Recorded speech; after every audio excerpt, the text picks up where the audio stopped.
Il est essentiel que vous parveniez à faire s'approprier vos produits et vos services par les clients qui veulent l'acheter.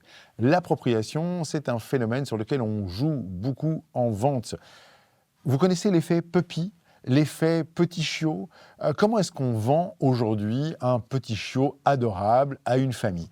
La meilleure façon de leur vendre ce petit chiot, c'est de le sortir de sa cage, de les mettre dans les mains de votre enfant et de leur dire, vous savez quoi? Gardez-le ce soir, vous nous direz demain si vous avez envie de le garder ou pas. Évidemment, quand vous aurez passé une nuit entière avec cet adorable petit chiot chez vous, vous aurez un mal de chien à vous en défaire et il est quasiment certain que la vente sera conclue. Même l'immense Bernard Tapie a commencé sa légendaire carrière de vendeur avec une technique apparentée. Il devait vendre des télévisions au porte-à-porte et quand il proposait ces télévisions, en vantant les mérites, il avait beaucoup de refus, c'était extrêmement cher, les gens ne connaissaient pas bien le produit et ne voyaient pas en quoi c'était utile. Alors plutôt que de les vendre, il les laissait en dépôt quelques jours chez ses clients totalement gratuitement. Devinez quoi? Au bout de quelques jours, le client habitué à avoir cette merveilleuse télévision chez lui refusait de la rendre et payait le prix pour l'acheter. Voilà des stratégies d'appropriation.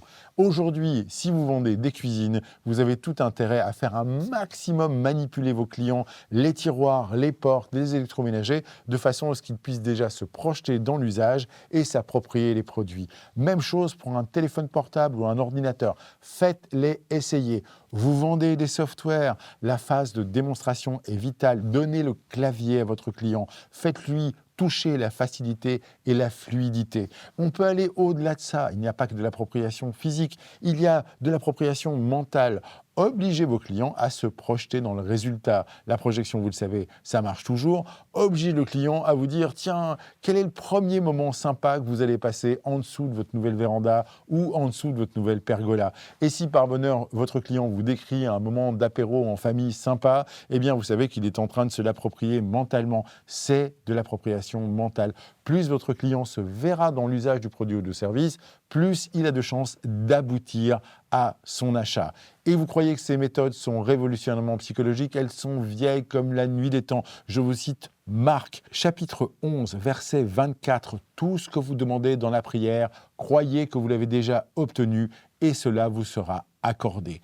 Et oui, la projection et l'appropriation mentale, c'est un phénomène qui date depuis la nuit des temps et qui est d'une efficacité redoutable. Alors allez-y, projetez-les et signez de très belles ventes.